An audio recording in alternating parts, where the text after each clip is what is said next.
भारत माता की इनकलाब इनकलाब वंदे वंदे। आज बहुत हर्ष का दिन है कि अपना दिल्ली के आंदोलन का पूरा परिवार यहाँ पे इकट्ठा हुआ है। ऊपर से पॉलिटिकल अफेयर्स कमेटी के सभी सदस्य यहाँ मौजूद हैं, सभी विधायक गण यहाँ मौजूद हैं, सभी जीते हुए काउंसलर्स, हारे हुए कैंडिडेट्स, सभी लोग मौजूद हैं। और सबसे बड़ी बात, पोलिंग स्टेशन इंचार्ज, जिनको आज के बाद मंडल अध्यक्ष कहा जाएगा, वो सब लोग यहाँ मौजूद हैं। आप सब लोगों को मेरा नमस्कार, सब लोगों को मेरा प्रणाम। सबसे पहले पिछले 2-3 साल में दिलीप पांडे जी की अध्यक्षता में हमारे दिल्ली के संगठन ने खूब प्रगति की। दिन दूनी रात चौगनी पार्टी ने प्रगति की और अब यहाँ से आगे की यात्रा के लिए गोपाल राय जी ने जिम्मेदारी संभाली है। गोपाल राय जी के कंधों पे बहुत बड़ा बोझ है। मैं भगवान से प्रार्थना करता हूँ कि वो उसी तरह से संगठन को आगे ले जाएंगे और संगठन को मजबूत करेंगे। पिछले कुछ दिनों में हमारे आंदोलन के ऊपर, आम आदमी पार्टी के ऊपर, मुझे लगता है अभी तक का सबसे बड़ा हमला किया गया है। यह खुशी की बात है। खुशी की बात इसलिए है क्योंकि वो हमला क्यों कर रहे हैं? क्योंकि उनको लगता है कि हम बहुत बड़ी ताकत हैं। ऐरे गैरों पे तो हमला नहीं करते वो लोग। उन्हें डर है, उन्हें घबराहट है कि दिल्ली का यह आंदोलन, जिसकी आवाज देश के कोने कोने में सुनाई देती है, भ्रष्टाचार के खिलाफ यह आंदोलन, इसे किसी भी तरह से कुचलना होगा। और उसे करने के लिए उन्होंने अभी तक का सबसे बड़ा हमला पिछले कुछ दिनों में किया हम लोगों के ऊपर। इसकी हमें तैयारी करनी होगी, सब लोगों को मिलकर तैयारी करनी होगी और इसके लिए संगठन बनाना बहुत जरूरी है। बिना संगठन के अब हम इनका जवाब नहीं दे पाएंगे। मुझे बहुत खुशी है, आज यहां पे दिल्ली के सारे मंडल अध्यक्ष मौजूद हैं। आज हम उनसे चर्चा कर रहे हैं। पिछले 15-20 दिनों में मैंने सभी विधायकों से बातचीत की, सभी काउंसलर से बातचीत की, डिस्ट्रिक्ट इंचार्जेस से, कई वॉलंटियर से, कई पदाधिकारियों से बातचीत की और सब लोग एक नतीजे पे पहुंचे हैं। अगर हमें संगठन को मजबूत करना है और अगर हमें आंदोलन को मजबूत करना है तो वो तभी हो सकता है जब हम अपने बूथ इंचार्ज को और क्षेत्रीय अध्यक्ष को मजबूत करेंगे। उसको मजबूत किए बिना आगे संगठन नहीं चल सकता। जिसे हम बूथ इंचार्ज कहा करते थे, अब उसे हम क्षेत्रीय अध्यक्ष कहा करेंगे। क्षेत्रीय अध्यक्ष को जब तक मजबूत नहीं किया जाएगा इस पूरे आंदोलन के अंदर, इस पूरे संगठन के अंदर, यह आंदोलन और यह संगठन मुख्यमंत्री के भरोसे या विधायकों के भरोसे या मंत्रियों के भरोसे नहीं चल सकता। यह संगठन क्षेत्रीय अध्यक्षों के भरोसे चलेगा। क्षेत्रीय अध्यक्ष चुनाव के पहले गली गली में जाता है, पार्टी की बात रखता है, लोगों से वोट मांगता है और चुनाव जीतने के बाद वही जनता उससे काम कराने के लिए आती है कि तू आया था, तेरे कहने से वोट दिया था, अब हमारा काम करा। और फिर जब वो काम कराने जाता है, चाहे वो विधायक के पास हो, चाहे वो मंत्री के पास हो, चाहे वो मुख्यमंत्री के पास हो, और उसका काम नहीं होता, और जब वो वापस गली में आता है तो उसको अपना चेहरा छिपाना पड़ता है।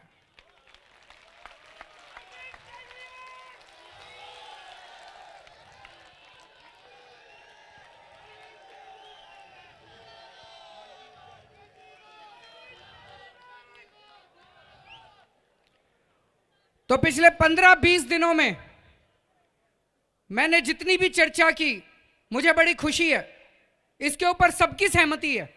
सारे विधायकों की इस पे सहमति है, सारे मंत्रियों की सहमति है, मेरी सहमति है, पीएसी की सहमति है, डिस्ट्रिक्ट इंचार्जेस की सहमति है, सबकी सहमति है कि अब हमारी पार्टी का मजबूत, हमारी रीढ़ की हड्डी हमारा क्षेत्रीय प्रतिनिधि और क्षेत्रीय अध्यक्ष होगा।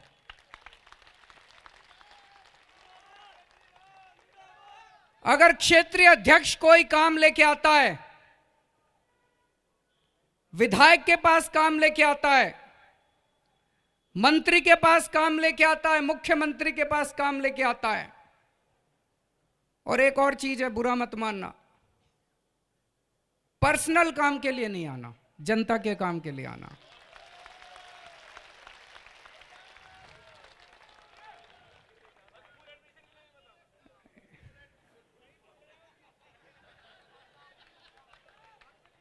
हम लोगों ने ये पूरा आंदोलन देश के लिए लड़ा है, हम लोगों ने ये पूरा आंदोलन समाज के लिए लड़ा है। आप लोग भी जब 2 साल पहले घर घर वोट मांगने के लिए गए थे, जब अन्ना जी के साथ खड़े हुए थे, देश से भ्रष्टाचार दूर करने के लिए गए थे, तो अपने लिए काम नहीं करना, समाज के लिए करना। और हम सारे, जितने हमारा बड़ा परिवार है, क्षेत्रीय अध्यक्ष हैं, जितने हमारे मंडल अध्यक्ष हैं, 99.9% लोग आज भी निस्वार्थ भाव से जनता के लिए ही काम कर रहे हैं। एक एक हीरा है हमारे पास, एक एक हीरा है हमारे पास। तो आप जनता के लिए काम लेके आना, जितने भी काम है जनता के काम लेके आना। और सारे विधायकों ने, मेरी कई मीटिंग हुई है विधायकों से, कई राउंड मीटिंग हुई है, एक एक से अलग अलग मिला, फिर 5-5 से मिला, फिर सबके साथ मिला। सबने मुझे वादा किया और मैंने मंत्रियों को भी बोला है कि अगर कोई क्षेत्रीय अध्यक्ष आपके पास काम लेके आता है, कोई क्षेत्रीय प्रतिनिधि आपके पास काम लेके आता है, आप बाकी सारे काम छोड़ के सबसे पहले उसका काम करना।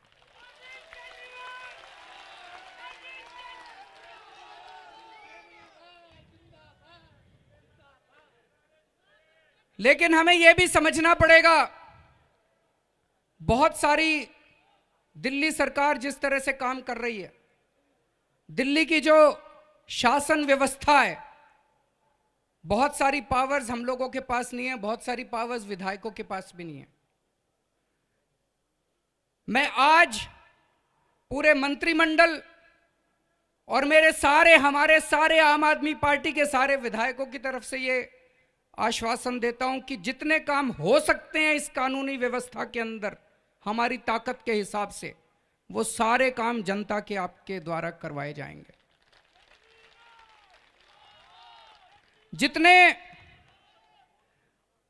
मैं एक उदाहरण देता हूं ऋतुराज जी का। इन्होंने अपनी विधानसभा में 80 कॉलोनियों में पानी पहुंचाया, 80 कॉलोनियों में। ऐसे बहुत सारे विधायक हैं, मैं केवल बहुत सारे विधायक हैं जिन्होंने खूब काम किया है हर विधानसभा में। लेकिन जब वोट मांगने के लिए गए, जनता को यह नहीं पता था कि विधायक ने करवा दिया, जनता ने सोचा सरकार ने करवा दिया। गलत तो नहीं कह रहे जी? जनता, तो अब अपने को यह करना पड़ेगा, कोई भी काम कहीं पे शुरू होगा, पहले क्षेत्रीय अध्यक्ष को बताया जाएगा, क्षेत्रीय अध्यक्ष वहां जनता के साथ जाके मिलेगा, काम शुरू होने के दौरान क्षेत्रीय अध्यक्ष को वहां पे इस बात का क्रेडिट मिलना चाहिए कि काम शुरू हो रहा है।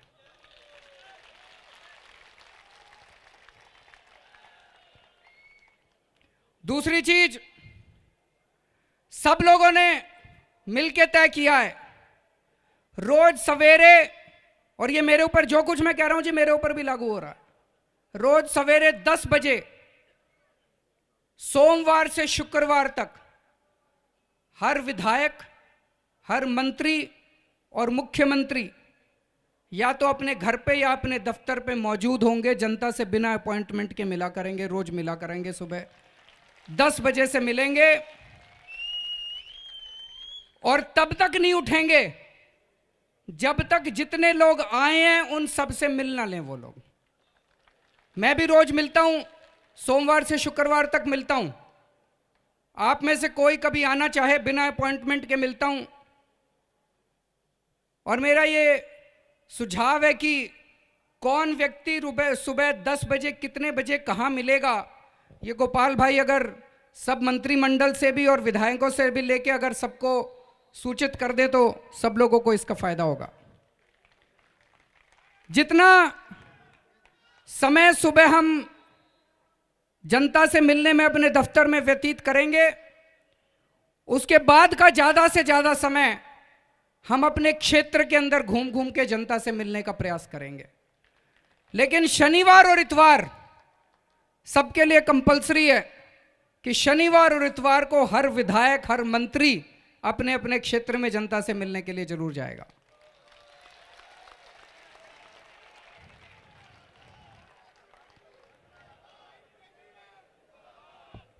एक मिनट। आने वाले समय में मैं हर विधानसभा में आ रहा हूं आपसे मिलने के लिए।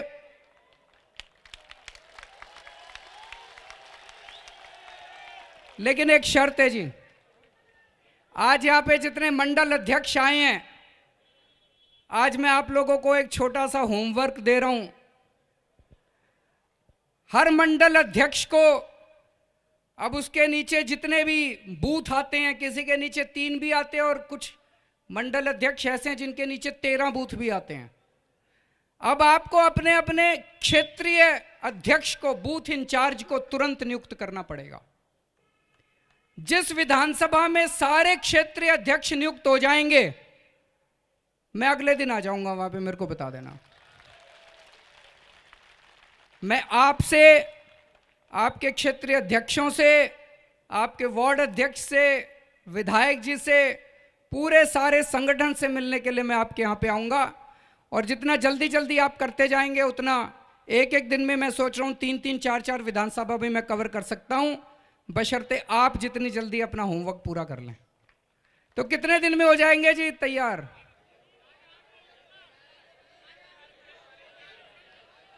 10 दिन में? 5 दिन? कुछ लोग कह रहे हैं तैयार हैं, कुछ लोग कह रहे हैं 5 दिन, कुछ लोग कह रहे हैं हफ्ता। 10 दिन में हो जाएंगे?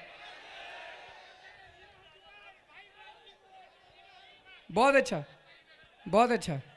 तो 10 दिन में अपने को सारे क्षेत्रीय अध्यक्ष तैयार करने हैं और मेरे को जैसे जैसे आप बताते जाएंगे मैं आपके क्षेत्र में आता जाऊंगा।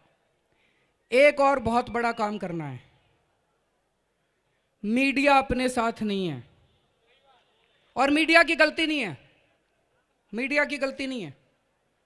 अगर आप शायद मीडिया की जगह होते तो आप भी शायद यही कर रहे होते। उनकी मजबूरी है। भाजपा की सरकार ने ऐसा डरा रखा है उनको, अगर आज मीडिया उनकी बात ना माने, उनका लाइसेंस कैंसिल कर देंगे, उनको ऐड देने बंद कर देंगे। और जैसे हमारे ऊपर इतने केस लगा रखे हैं, उनके ऊपर केस लगा देंगे। तो सारे डरे पड़े हैं, सारे डरे पड़े हैं मीडिया वाले। ऐसे में हमारे पास क्या समाधान है, क्या तरीका है? एक ही समाधान है, पूरी दिल्ली के हर वोटर को व्हाट्सएप पे जोड़ लो।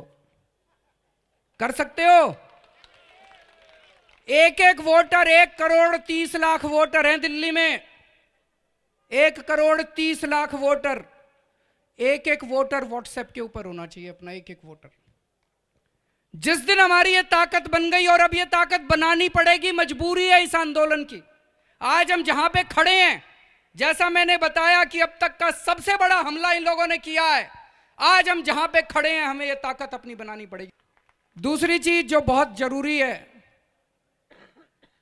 इन्होंने मशीनों पे कब्जा कर लिया है, ईवीएम पे कब्जा कर लिया है। ये लोग हमारे ऊपर ताना मारते हैं, जब 67 सीट आई थी तब तो कुछ नहीं बोले, अब जब हार गए तब बोल रहे हो। जब हमारी 67 सीट आई थी सत्ता हमारे पास नहीं थी, उनके पास थी सत्ता। ईवीएम तो वो मैनिपुलेट कर सकते थे, हम कैसे कर सकते हैं? अगर हमारे पास सत्ता होती और तब हमारी 67 सीट आती तो कहते तुमने ईवीएम मैनिपुलेट कर ली। सत्ता उनके पास थी और कोई सबूत सामने नहीं आया जिससे कहा जा सके कि ईवीएम मैनिपुलेट हो गई। ये लोग हरियाणा में जीते, हमने नहीं कहा ईवीएम मैनिपुलेट हुई। ये लोग महाराष्ट्र में जीते, झारखंड में जीते, कई स्टेट्स में जीते, हमने नहीं कहा।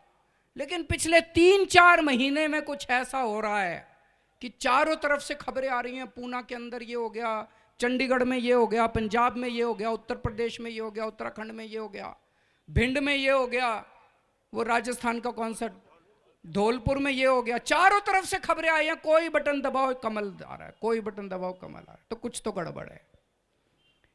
तो जब हमने आवाज उठाई तो बोले जी सबूत दो, सबूत दो। ये तो भला हो हमारे सौरभ भारद्वाज का कुछ अच्छा ही ज्यादा ही पढ़ा लिखा है, कंप्यूटर इंजीनियर है, और बताते चिप्स बनाने का ही काम करा करता था विधायक बनने के पहले। तो उसने इनको ईवीएम टेम्पर भी करके दिखा दी, उसने दिखाया। आप लोगों ने देखा, किस किस ने देखा था? वो सबने देखा था। उसने करके भी दिखा दी, कहते हैं जी ऐसे होती है टेम्पर। उसने बता दिया कैसे होती है, बोला जी मदरबोर्ड है, कुछ मदरबोर्ड होता है उसके अंदर, बोला जी मदरबोर्ड बदल दो, उसके बाद जो बटन दबाओगे हर वोट भाजपा को जाएगा। तो कल वही इलेक्शन कमीशन वालों ने कहा भाई अब हम हैकाथॉन रखेंगे और उसमें सब कुछ अलाउड है, मदरबोर्ड बदलना अलाउड नहीं है बस। ये कैसा हैकाथॉन? ये तो गड़बड़ है भाई। आपको पता है कि भाजपा वाले इस तरह से ईवीएम को मैनिपुलेट करते हैं, अब उसी को आपने कह दिया ये नहीं कर सकते, बाकी सब कुछ कर सकते हो, तो ये तो गलत है। हमारी टीम 1-2 दिन में इलेक्शन कमीशन से मिलने भी जाएगी, उनको समझाने की कोशिश करेगी। हमारी कोई किसी से लड़ाई झगड़ा नहीं है, ना इलेक्शन कमीशन से हमारा लड़ाई झगड़ा है। हम चाहते हैं समाधान निकले। बहुत खुशी की बात है, आप लोगों के आंदोलन की वजह से, सुप्रीम कोर्ट के ऑर्डर की वजह से कम केंद्र सरकार वीवीपैट लागू करने के लिए मजबूर हुई। 3,500 करोड़ रुपए आप लोगों के दबाव की वजह से केंद्र सरकार देने को मजबूर हुई। लेकिन एक चीज समझ लेना, वीवीपैट भी समाधान नहीं है। वीवीपैट के होने के बावजूद भी टेम्पर किया जा सकता है। वो सौरभ बता रहा था, मेरे को नहीं पता, उसको पता है। तो सौरभ बता रहा था वीवीपैट के बावजूद भी उसको टेम्पर किया जा सकता है। तो उसका तरीका एक ही है कि जितनी पर्चियां निकलती हैं, एक राज्य में 25% विधानसभाएं, लॉटरी से निकाल लो 25% विधानसभाएं, 25% बूथ या 25% विधानसभाओं पे जितनी पर्चियां निकली उनकी काउंटिंग करा लो और उसको ईवीएम से मैचिंग करा लो। अगर दोनों मैच हो जाएं तो नतीजे घोषित कर दो, इसका मतलब नतीजे ठीक है, ईवीएम ठीक है। और दोनों अगर मैच ना हो तो इसका मतलब गड़बड़ी कर रखी है। मुझे इस बात की भी बहुत खुशी है, कल इलेक्शन कमीशन ने जो प्रेस कॉन्फ्रेंस की थी, उन्होंने उसमें कहा कि सभी पार्टियों की डिमांड है और वो इसको सीरियसली सोच रहे हैं। अगर इलेक्शन कमीशन इसको लागू कर देता है तो हमारी कोई तकरार नहीं है, हम बड़े खुशी के साथ कह सकते हैं कि आने वाले सारे चुनाव फ्री एंड फेयर होंगे इस देश के अंदर। पिछले कुछ दिनों में खूब आरोप लगाए गए मेरे खिलाफ, मनीष सिसोदिया के खिलाफ, सतिंदर जैन के खिलाफ, पार्टी के खिलाफ, फंडिंग को लेके बिल्कुल बेबुनियाद आरोप, कोई सबूत नहीं, कुछ नहीं, बस कीचड़ फेंक रहे थे, कीचड़ फेंक रहे थे, कीचड़ फेंक रहे थे कि कुछ तो चिपकेगा, कुछ तो चिपकेगा। मैं ये सोच रहा था इन्होंने 2 साल में सारी जांच एजेंसियां हमारे ऊपर छोड़ रखी हैं, सारी एजेंसियां, सीबीआई हमारे खिलाफ छोड़ रखी है। मेरे ऊपर सीबीआई की रेड हुई, इनको कुछ नहीं मिला सीबीआई की रेड में।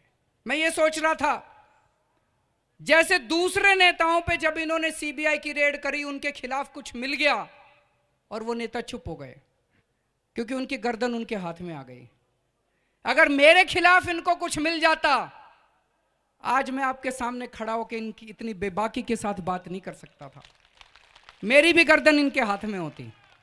लेकिन कुछ करा नहीं मैंने, कोई चोरी नहीं कर रखी मैंने, कोई चोरी नहीं कर रखी मनीष सिसोदिया ने, कोई चोरी नहीं कर रखी सतिंदर जैन ने, हम लोगों ने कोई चोरी नहीं कर रखी, इसीलिए ये हमारे को तोड़ नहीं पा रहे। नहीं तो मैं ये सोचा था ये जितने पिछले 2 महीने से आरोप लगा रहे हैं इसमें रत्ती भर भी सच होता, इतना सा भी सच होता, अभी जेल में बैठा होता मैं। जब इनको कुछ नहीं मिला तो जो कागज थे जिसमें कुछ नहीं था वो इन्होंने मीडिया को देने चालू कर दिया, ऊट पटांग के आरोप लगाने से। बोले 16,000 की थाली खाली, झूठ था। अगले दिन बोले 97 करोड़ रुपए का एड आम आदमी पार्टी से रिकवर करेंगे, पढ़ा था आपने अखबारों में।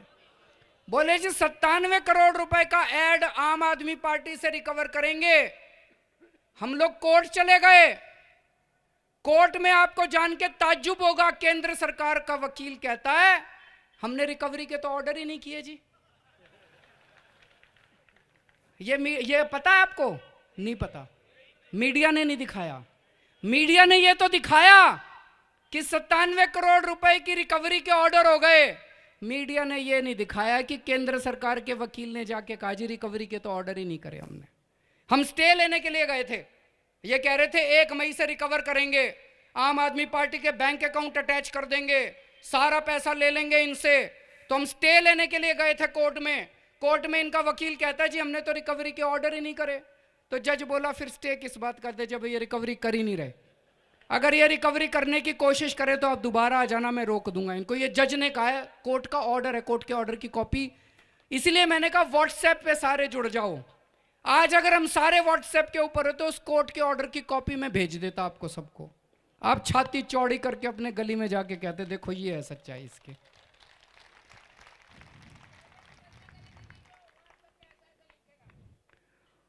फिर इन्होंने कहा शुंगलू कमेटी। भाई साहब भारत के इतिहास में पहली बार हुआ होगा, 2 साल हमारी सरकार चली, 2 साल सरकार चलने के बाद इन्होंने अपनी एक कमेटी बनाई। उस कमेटी ने हमारी सारी फाइलें, 405 फाइलें जिसमें हमने साइन करे थे, मैंने और मेरे मंत्रियों ने 405 फाइलों में साइन करे थे 2 साल में, सारी फाइलों की जांच कर ली इन्होंने सारी। कुछ तो मिलेगा, कुछ तो मिलेगा, कुछ नहीं मिला इनको 405। सबसे बड़ा हमारा ईमानदारी का सबूत यही है, सबसे बड़ा सर्टिफिकेट हमको ईमानदारी का बीजेपी की सरकार ने दिया है। सारी फाइलें चेक करने के बाद इनको पूरी शुंगलू कमेटी की रिपोर्ट भेज दूंगा मैं आप लोगों को, आप भी पढ़ लेना। एक नए पैसे का भ्रष्टाचार उसके अंदर नहीं निकला शुंगलू कमेटी की रिपोर्ट। फिर बोले केजरीवाल ने 2 करोड़ रुपए ले लिए। अब उसमें कोई सबूत नहीं, कुछ नहीं, धेले का सबूत नहीं उसके अंदर। केजरीवाल ने 2 करोड़ रुपए ले लिए। मैं ये सोच रहा था अगर यही आरोप किसी और नेता पे लगा होता, ये मीडिया वाले चलाते क्या? बिल्कुल नहीं चलाते। हमारे ऊपर कोई खड़ा होके कुछ भी बोल दे, ऐरा गहरा है, कुछ भी बिना सबूत के बोल दे, सब चलाते हैं ये लोग। क्यों? इस देश की सारी भ्रष्टाचारी ताकतें इकट्ठी हो गई है और सबसे बड़ा वार आपके ऊपर किया जा रहा है, सबसे बड़ा हमला किया जा रहा है।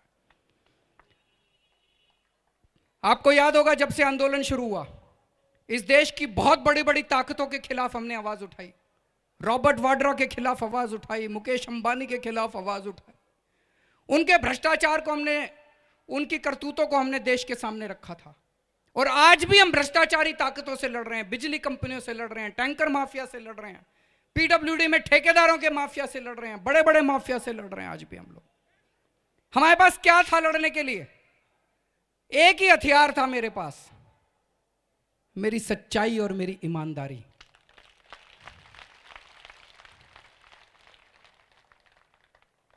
अगर मैं थोड़ा सा भी बेईमान होता, जिस दिन मैंने रॉबर्ट वाड्रा के खिलाफ, मुकेश अंबानी के खिलाफ एफआईआर दर्ज कराई थी, उन लोगों के खिलाफ, ये 2 मिनट नहीं छोड़ते, मेरे को अंदर कर देते।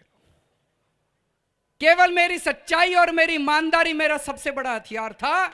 आज ये वो कीचड़ फेंक फेंक के, कीचड़ फेंक फेंक के मेरे से मेरा वो हथियार छीनना चाहते हैं।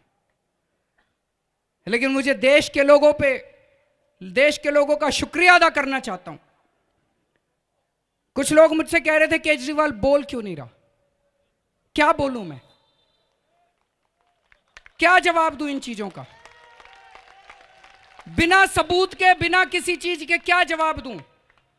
लेकिन मुझे सबसे बड़ी खुशी है कि मुझे जवाब देने की जरूरत नहीं पड़ी, देश के लोगों ने इसका जवाब दिया है। गली गली के अंदर बात हो रही है कि सारे पीछे पड़ गए केजरीवाल के खिलाफ, सारे पीछे पड़ गए केजरीवाल के खिलाफ। झूठ बोल रहे हैं ये लोग। हमारे कट्टर विरोधी बीजेपी वाले भी टीवी में आके कह रहे हैं केजरीवाल कुछ भी हो सकता है, बेईमान नहीं हो सकता।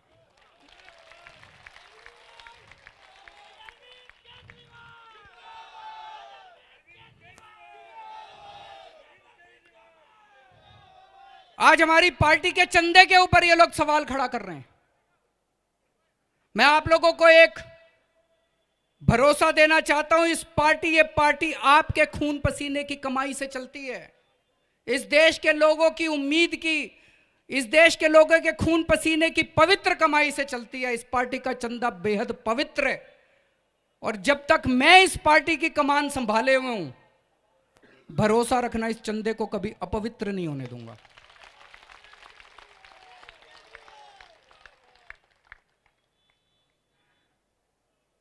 इस देश की, इस दुनिया की बड़ी से बड़ी, सबसे शक्तिशाली भ्रष्टाचारी ताकतों से लड़ने की हिम्मत रखता हूं मैं।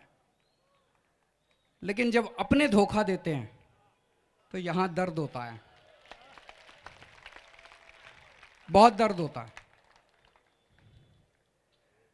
दोस्तों, जैसा मैं अक्सर कहता हूं, हम लोग बहुत छोटे लोग हैं, बहुत छोटे लोग थे। ये तो कुछ ना कुछ ऊपर वाले का, कुदरत का। आप में से कितने लोग भगवान पे भरोसा रखते हैं? जरा हाथ खड़े कर दें। सब लोग भगवान को मानते हैं। ये कुछ ना कुछ, और 70 में से 67 सीट आई, मुख्यमंत्री बन गए, विधायक बन गए।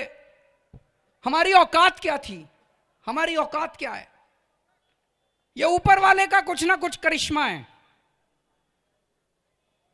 ऊपर वाला, इसका मतलब कुछ ना कुछ करवाना चाह रहा है। ऊपर वाले की कुछ ना कुछ योजना है, कुछ ना कुछ स्कीम है, वो कुछ ना कुछ करवाना चाह रहा है। और जब आप सच्चाई के रास्ते पे चलते हो, ये रास्ता बहुत मुश्किल है, बहुत कांटे हैं इस रास्ते पे, बहुत मुश्किल है ये रास्ता। तो ये जितनी मुसीबतें आ रही हैं, ये ऐसा नहीं कि आज ही आई हैं। पिछले 3-4 साल में आपने देखा कितनी मुसीबतें आई, कितनी मुसीबतें आई। मैं जब सोचने बैठा करता था, जब भी मुसीबत आती थी तो एक ही चीज ध्यान में आती थी कि मेरी तो कोई औकात नहीं थी। जो कुछ करवा रहा है ऊपर वाला करवा रहा है। ईमानदारी के साथ काम करते जाओ। ऊपर वाले को अगर कुछ और करवाना है तो आगे का रास्ता दिखाएगा, नहीं तो जो ऊपर वाला कहेगा वो करते जाएंगे। ऊपर वाले पे भरोसा रखना। अगर अभी भी ऊपर वाले को आपसे कुछ करवाना है, ये सारे जितने अपने पूरा परिवार है, अगर ऊपर वाले को कुछ करवाना है तो वो ही ठीक करेगा, वही आगे रास्ता दिखाएगा और रास्ता मिलेगा और आप सब लोगों की मेहनत सफल होगी। और अंत में ये जो अपना परिवार है, जो आज मिले हैं हम लोग, ये मिलना जुलना ज्यादा होना चाहिए। अब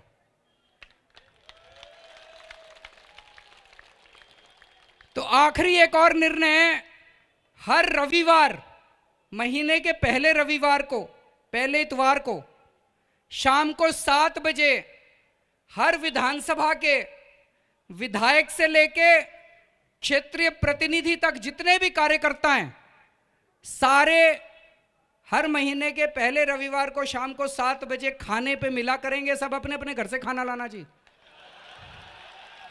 विधायक के पास नहीं है, बेचारे के पास। सारे अपने अपने घर से डिब्बा लाएंगे। वहां पे काम की बात बिल्कुल नहीं होगी, मनोरंजन की बात होगी। सब परिवार सारे आएंगे, अपने अपने परिवार को साथ लेके आएंगे और सारे मिलके भोज करेंगे। लेकिन बीच में आधा घंटा मैं लिया करूंगा।